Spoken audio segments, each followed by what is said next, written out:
Hey friends, it's Simon and welcome to a video here on the Gel Press YouTube channel. Today I'm going to take a look at the Gel Press Petites and share with you guys all different ways you can create different patterns on your card making projects using inks and these fun gel presses for stamping.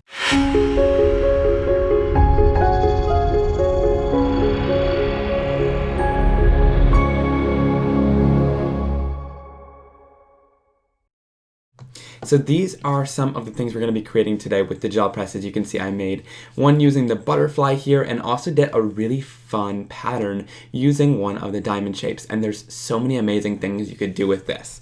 So these petites come in a lot of different packs. You know, there's different shapes, hearts, lips, and a mustache.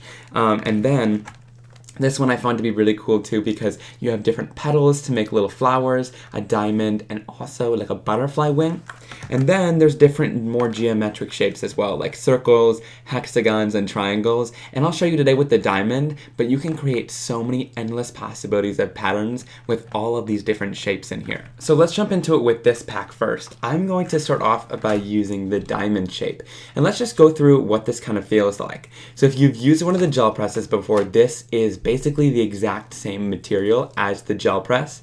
It's got a very like squishy density to it, and it's going to transfer the inks and paints or whatever medium you're using beautifully. Now it's pretty small in comparison to my hand here. This is how it looks, so it's going to work really well for all your different card making projects, almost like a stamp, but like I said, it's going to transfer the inks even better. So I'm going to take one of my acrylic blocks here. This is how I prefer to use it, but you could totally work with it on your surface. But I'm just going to take one of my Simon Hurley Create acrylic blocks, make sure to get all the air bubbles out and press it down. And this is just going to make it easier for me to kind of move it around and use it almost like a stamp, since that's what I'm used to. Now today I'm going to be using ink, so I grabbed my sheet of stark white cardstock and some colors that I wanted to use from my Simon Hurley Create inks, and we're going to get right into stamping. So all I'm going to do is ink it up like I would a regular stamp. Now later in the video today I'm going to be showing you exactly how to get some cool textures in this, but here at the beginning I just want to show you how to stamp and create some fun geometric patterns. So I'm going to line this up kind of with the center of my card. You'll see I'm kind of lining it up with the grid lines there. And this is like super easy to stamp. It was barely any pressure and you get that full image transferred.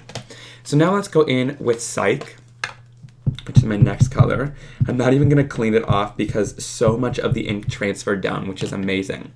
So I'll stamp it down, and one thing you could do is of course meet it like this. You could also stamp like that to create a totally different pattern, but I'm going to go like halfway into that diamond, and we're going to create kind of an argyle look. So like I said, the possibilities are really endless. You can create a bunch of different patterns, but I thought this one was cool because what's nice about these inks is they're translucent. So when I stamp over top of that, it's not going to cover anything up.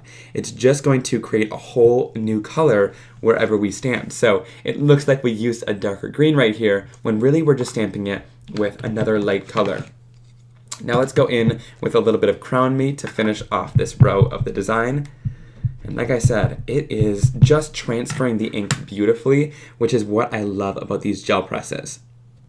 Little to no pressure, and you get the full image stamped, no problem. And the thing you'll notice about this is the gel press really picks up a lot of texture, which I think is really cool. When you're using these ink pads, you can see like every detail of even this foam pad or felt pad, so it really gives a lot of texture and dimension as you're stamping, which is something that I like. Okay, so once my background is all complete, I would advise you to quickly remove your gel plate off of your acrylic block. These lines are etched in here, and if you leave them on too long, you might make a little bit of marks on the back side of your gel press. So you want to just remove it from there. Now I keep mine stored on the plastic sheets when I store them. And in order to not get any indents or bubbles or any marks on your gel plate to make sure they're nice and clean, I just make sure that when I store them that I press out any bubbles or indents to make sure they're going to stay nice over time. And I'll do the same thing with the top piece of acetate. There's lots of different ways to store a gel press, but this is the easiest for me. And if there's little tiny bubbles, I don't mind too much, but I tend to get most of them out, and then I'm able to go back and store these right in their original clamshell packaging. Now we're going in with the petal gel press next, so I've added this onto my acrylic block, and I want to cover how I'm going to blend different colors together onto my stamp here to get a nice image. So let's talk about this. all I'm going to do is bring in my different colors. So I'll start off with a little bit of slippery when wet. Then I'll bring in a little bit of bee sting right in the center there, and it doesn't need to be perfect. I'm just going to use the edge of my ink pad to bring in that color. And then last but not least, on the outside edge, I'm going to go in with a little bit of Crown Me. You could totally leave this as is. I think that would stamp perfectly fine, but if you want to make sure that every color is nicely blended together, I'm going to go in with this little brayer. This is from Ranger and Gel Press's collab together, but I like how small it is for these little petites. And I'm just going to go in, kind of move side to side to blend those colors together. Now you can see when I hold it over that white piece of cardstock, it does remove and kind of soften a little bit of that color, but when I stamp it down, the gel press still transfers a lot of that color, so it just is able to get a nice blend that is totally mixed together there. And you can see there's definitely some marks in there, but it blended pretty smoothly, but I like how it looks kind of like a print that you would get. So let's do it again. We're going to go in with a little bit of slippery when wet to start off, and if you want to, you can add even a little bit more pressure, and that's going to help to get more ink and color out. Now let's go in with a little bit of bee sting in the center, and then finish it off again with a little bit of Crown Me. Then I'm going to take this again and just go kind of back and forth to blend those colors together. And one thing that I love about these gel presses is that on the packaging there's some like design ideas too, which I think is so much fun. So I'm going to do that same pattern to fit these 3 petals onto my card. Go in and stamp it down. And then I'm going to stamp the 3rd petal down right here and lift that off.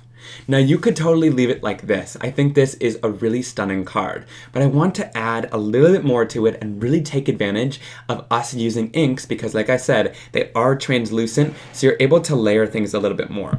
So let's go back in really quickly. We're kind of getting the hang of it now. Then I'm going to go in and again use my brayer, go back and forth. And here, I'm going to go in between these flower petals. So by stamping it here, we're going to darken those 2 areas and make a lighter stamp where there was no petal yet. And just look at how fun that is. So layering that up is one of my favorite things to do when we're using dye inks to get a totally different color wherever it's layered. And I just love how this card turned out once we're totally done.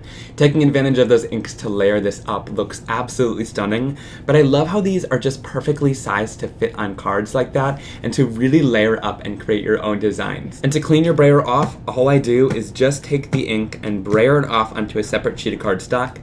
My Simon Hurley Create ink is water-based, so this is all you're going to need to do. Maybe spray a little bit of water and wipe the brayer off, but it's really quite easy to clean off in between different colors that you're using. For this one, I'm going to use the Sentimental Flowers stamp set and use the sentiment I love you, and we're going to do a little bit of heat embossing on some vellum. So I'm going to take the vellum, use a little bit of anti-static powder bag so that no embossing powder goes where we don't want it, and then I'll take some clear sticky embossing ink to ink and stamp this down.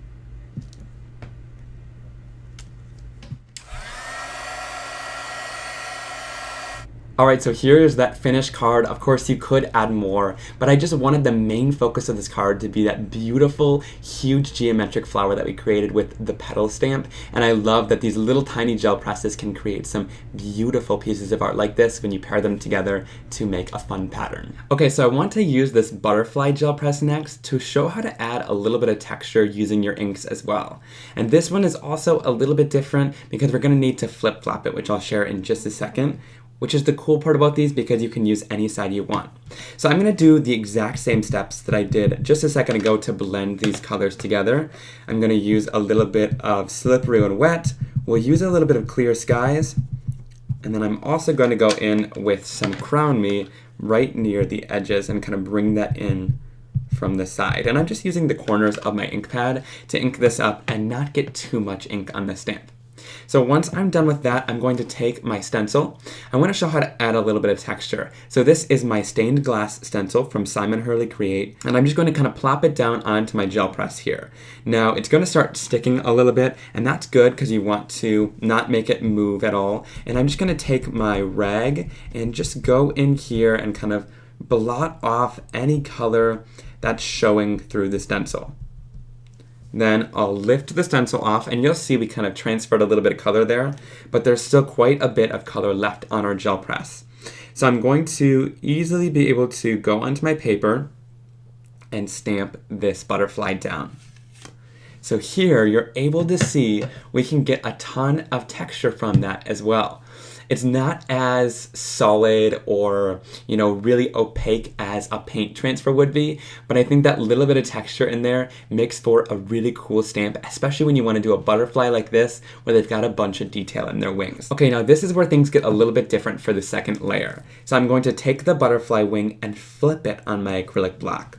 The cool part about the gel plates is you can use either side to stamp them.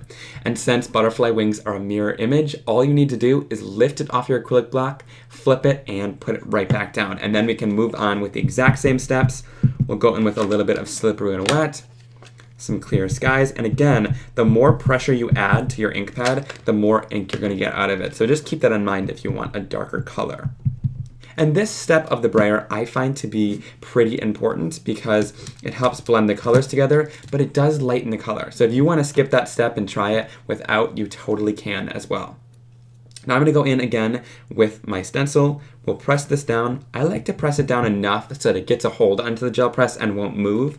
And that's when I go in with my rag and I start lifting off some of the color. Then I'll go in and do the exact same thing by stamping this down.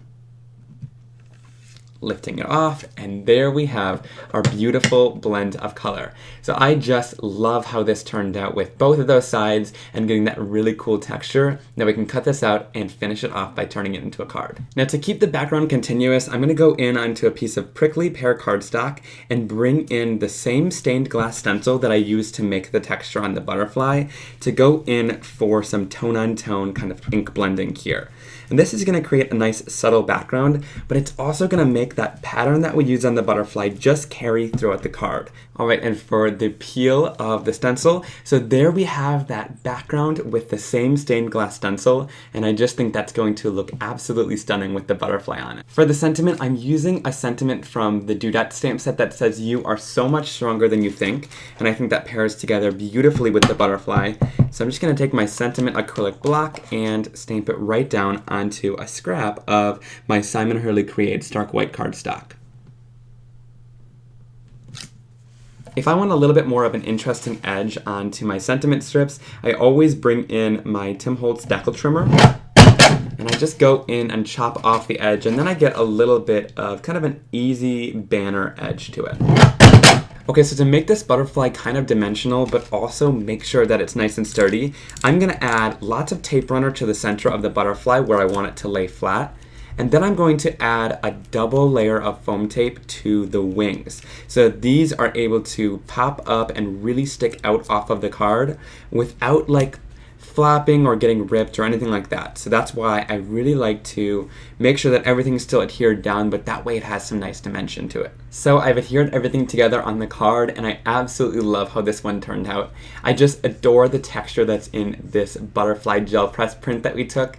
I think it's so much fun, and then to continue it into the background with that same stained glass stencil really finishes off the card nicely. I hope you guys really enjoyed this video as much as I loved creating it. If you did, please give it a big thumbs up. Be sure to leave me a comment down below which pattern and card is your favorite that we created, and also be sure to hit that subscribe button on the Gel Press YouTube channel so you'll see more videos from talented artists. Alright, I'll see you guys soon for another video. Have a great day. Bye!